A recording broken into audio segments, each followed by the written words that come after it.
Today I'm sharing 5 of our website's most popular crustless quiche recipes that are my absolute favorites as well. So let's get started with a classic crustless quiche Lorraine. This incredibly delicious single-serving quiche is filled with crispy bacon and plenty of cheese. Here's what you need.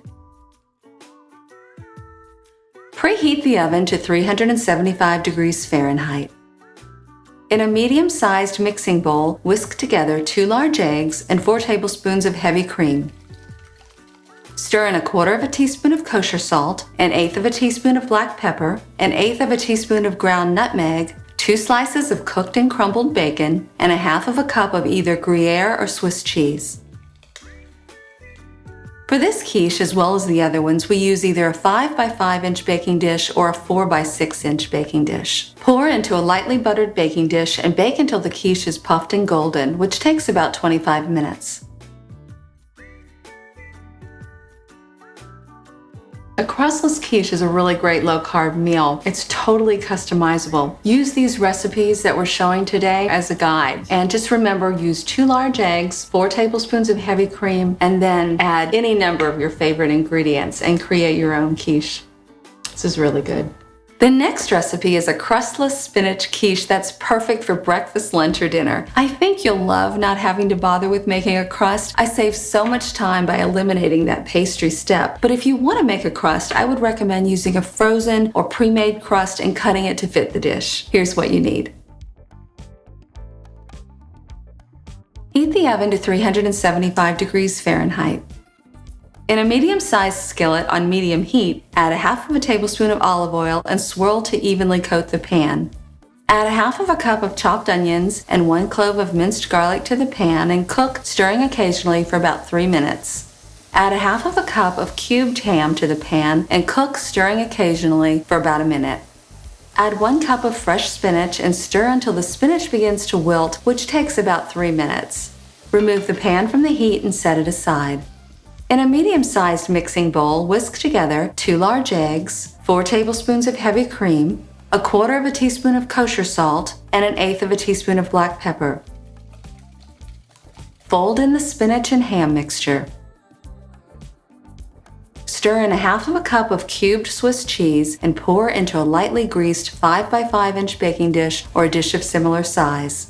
Bake for 25 minutes. The third recipe is a single-serving crustless pizza quiche that will surely satisfy a pizza craving. Here's what you need. Heat the oven to 375 degrees Fahrenheit. In a medium-sized mixing bowl, whisk together 2 large eggs, 4 tablespoons of heavy cream, 1/4 teaspoon of kosher salt, 1/8 teaspoon of pepper, 1/8 teaspoon of garlic powder, and 1/8 teaspoon of Italian seasoning. Stir in 1/4 cup of pepperoni slices and 1/2 cup of shredded mozzarella cheese. Pour the mixture into a small, lightly buttered baking dish. Bake until the quiche is puffed and golden, about 25 minutes. I love it, a low-carb pizza. Feel free to get creative with your ingredients. Think about maybe using some sliced black olives or chopped green bell peppers, maybe some cooked Italian sausage. Be creative and make the kind of pizza quiche you love. Our next quiche is filled with fresh tomatoes, pesto, and cheese. Just like the others, it's so easy to make. Here's what you need. Heat the oven to 375 degrees Fahrenheit. Heat a medium-sized skillet over medium-high heat. Add 1/2 tablespoon of olive oil and swirl to evenly coat the pan.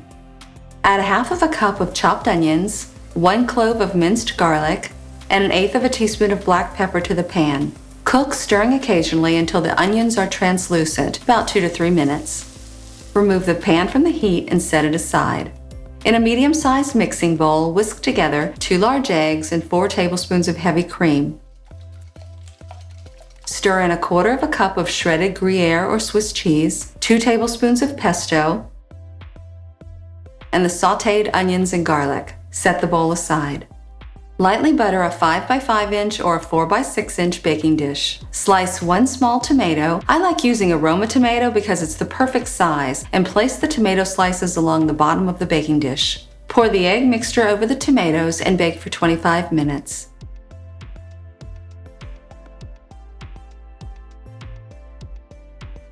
I love the taste of pesto in this recipe. Now I'm using jarred pesto for convenience, but homemade would be wonderful too. We've included our recipe for a small batch of pesto in the description below. Our final recipe is a creamy goat cheese and prosciutto crustless quiche. It's a delicious combination of flavors. Here's what you need. Heat the oven to 375 degrees Fahrenheit. In a medium-sized mixing bowl, whisk together 2 large eggs, 4 tablespoons of heavy cream, 1/8 of a teaspoon of garlic powder, 1/4 of a teaspoon of kosher salt, and 1/8 of a teaspoon of pepper. Stir in 1 ounce of chopped prosciutto, which is about 1/4 of a cup, 1 ounce of crumbled goat cheese, which is also about 1/4 of a cup, and 2 tablespoons of chopped green onions. Pour into a lightly buttered 5 by 5 inch or 4 by 6 inch baking dish and bake for 25 minutes or until the quiche is puffed and golden. I just love the combination of goat cheese and prosciutto. Now this meal is great as is, or you might like to enjoy a side salad with it. I've linked to several side salads that would go great with any of our quiche recipes. Absolutely delicious. In the comments, let me know which one is your favorite, and if you have another favorite quiche recipe, let us know in the comments as well. And be sure to check out these great videos and click below to like and subscribe. At One Dish Kitchen, cooking for one is all we do. Bye for now.